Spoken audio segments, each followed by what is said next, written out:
During this video, I did want to talk about my surgery. So the day of surgery, I wish I would have taken more video. I just didn't realize how much I was going to be out of it. So I didn't take that much video, but I'll talk about a little bit about the events that happened that day. So the day of surgery, my husband and I showed up to the hospital, and they told us I had to be there by 6:30. The surgery was at 9. So we get there, get checked in. Everybody was wonderful. I loved everybody on the nursing staff, my doctor, everybody. They were wonderful. Except for, and I'll get into it in just a minute, one person, which I don't even know. Anyway, so we get there, we get checked in, and then after we got checked in, they took us upstairs to the prep room where you put on your, your gown and all that stuff, and then they finally take you back to go get your anesthesia, your IVs, whatever. So we get up there, and they weighed me in, and I was glad to see that I had lost 14 pounds on my pre-op diet.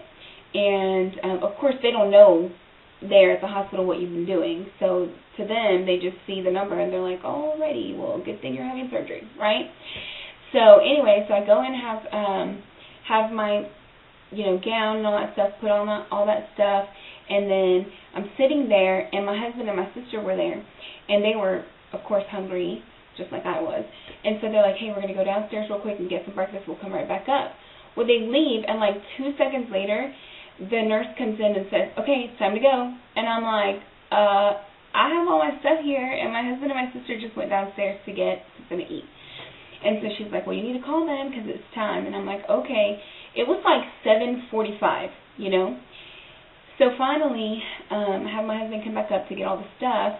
They take me downstairs to the actual, where I'm supposed to get my IV and all that. And I go back there, and granted, I actually wear contacts. So I know y'all saw in my last video that I was wearing glasses. So I wear contacts, and they were like, "Okay, well, you need to take your glasses off." And I was like, "Okay, but I won't be able to see anything." They're like, "Well, whatever we're going to do, you don't need to see." And I'm like, "Oh, okay, whatever." So they take me in, they put me in the bed or whatever, and then the guy comes out to do my IV.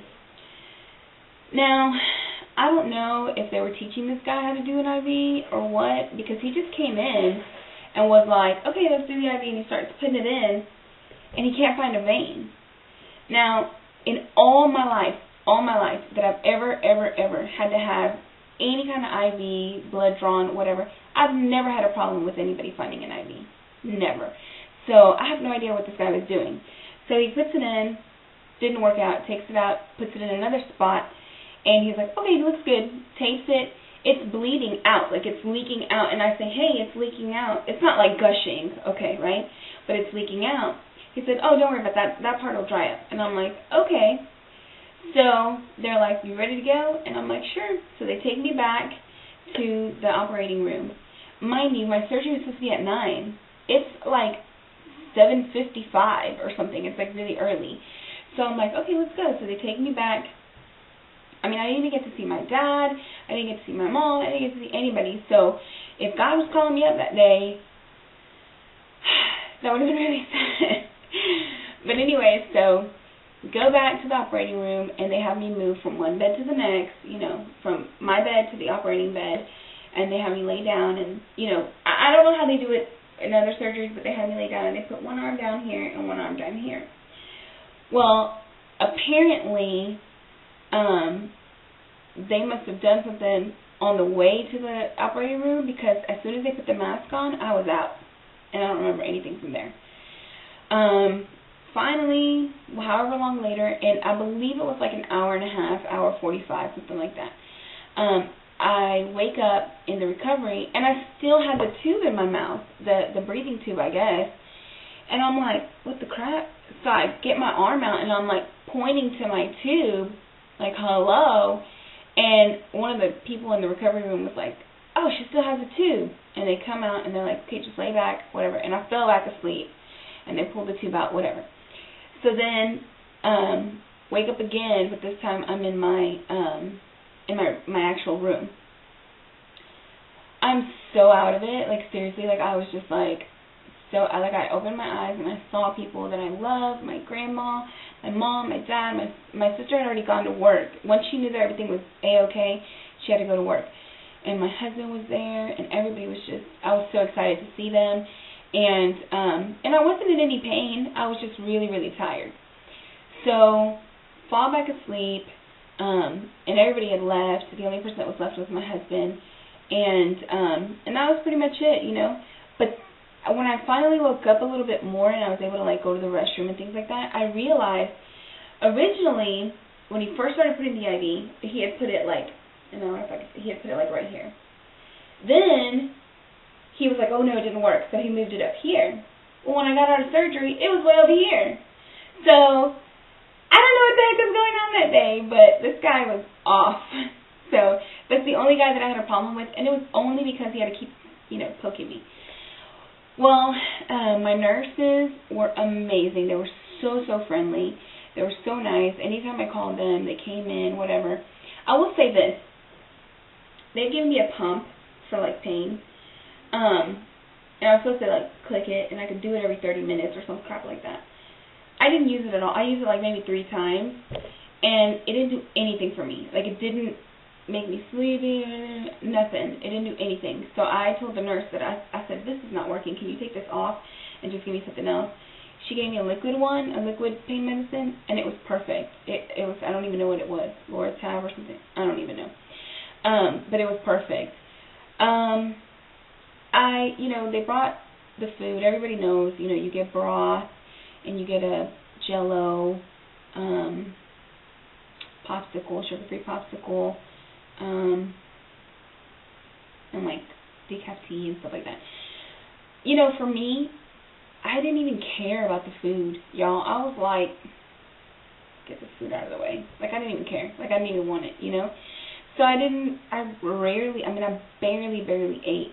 I mean, seriously, like, I was like, I don't want this crap, And it wasn't that I was like, like, in Spanish they say asco. No me daba asco. I mean, it was like, I wasn't like, ugh, I don't want it. I just didn't feel like eating, And I would take a few sips, and then I was like, And then I would try a little bit of Jell-O, and then I was like, okay, I just wasn't in the mood to eat. So I barely ate anything in the hospital. And I was there so my surgery was on Tuesday, and then on Thursday I was let go. I was released from the hospital. I mean, it was okay. There wasn't anything fabulous, and there wasn't anything bad or anything. It was fine in the hospital. Once I got home, my husband picked up the pain medicine, and I didn't use it at all. I did not use it at all. I will say this. Very, very sore. As a matter of fact, 2 weeks post-op, I am still very sore. And I didn't realize that I would still be this sore. Because and I'll tell you about the doctor's appointment, because today was my 2-week post-op doctor's appointment too. But I didn't realize that I was going to be so sore. And, it's like I'm so tired, and I don't want to, I just don't feel like eating. I don't feel like eating. I don't feel like drinking, whatever. But I feel like just in like the last 2 days, I've wanted to eat a little bit more, drink a little bit more. And so I'm slowly moving towards being a little bit more normal, I guess, or what the sleep normal is, right? I will say this, and y'all might laugh at me. The only 2 channels that I've really been watching the whole time that I've been out, surgery, whatever, and been at home, Food Network and the Food Channel, or Cooking Channel, or something like that. And it's not even that I'm like, oh, I want that. No. It's like, I just feel like watching it. Like, I feel like watching stuff about food and how it's prepared. And when I'm ready to eat for real, like, I want to know how to do things like that. I want to know how to make food. And it's really weird. I don't know. If anybody else is going through that, or you feel like whatever, let me know. Because that's how I've been feeling the last couple days. Like, or really the whole time that I've been home, is that I've wanted to watch the Food Channel. I don't know. But that's pretty much, the whole time that I've been home, I've been in, in pajamas. I take a shower every day or whatever, but I've been in pajamas. I haven't really dressed up. Saturday was my first time getting out of the house. and I went with my husband to take our dog to the vet, and then we went to Walmart, you know, and just kind of hung out, that kind of thing.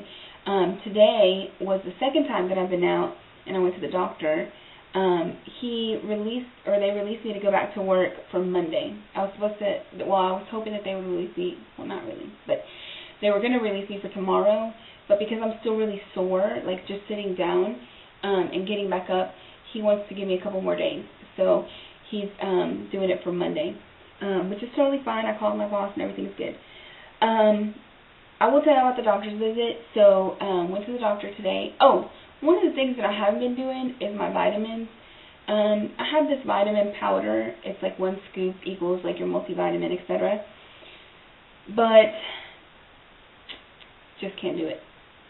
Just can't do it. It tastes horrible. It smells like when you go in and you smell, not going to happen. So, went to the doctor today for my 2-week post-op, and I wanted to check with him to see, hey, what am I doing? You know, like, am I doing okay? What do I need to start? What do I need to stop, etc. One of the things he said, of course, you need to start your vitamins. So I bought some from them. I bought some Bariatric Advantage ones. And then he said, make sure you're getting that kind of stuff in, whatever. But then he also talked about moving to purees. Now, for me, because I've been on liquids, full liquids, since day 3 from surgery, I can tell y'all that I'm ready. Like, I'm tired of soup. Like, I'll eat a soup in a couple weeks, but right now, no more soup, you know? I feel like eating something pureed, you know? Or, I don't even know, something mushy, right? So I was excited about that. He said that I'm okay with my progress. He likes that I've lost some weight. He said, you're still retaining a little bit of water, blah, blah, blah. So that's okay. So he's okay with how much I've lost. So I'm okay with that too. You know what I mean? And that's pretty much it. I do go back on Thursday because they have a class in my doctor's office. They have a class called The First Bite. And let me see if I have it right here with me so I can tell you all about it. Yes. The First Bite is a dietitian-led class offered exclusively by my doctor. It focuses on how to properly advance your diet after surgery, and you must attend while you're still on the full liquid phase of your diet. So I just finished my full liquid phase, so I'm going on Thursday for this class. And that is at 1 o'clock. So anyways, the other thing, too, that I wanted to... So, anyway, the doctor's appointment went fine. He didn't do anything, you know, drastic or anything, or say that I was doing anything wrong or anything like that. He said that I'm right on target. And we're going to keep moving. So, thanks. Y'all have a great week. I'll try to get back on before next week, but if I don't, I'll see y'all next week. Bye.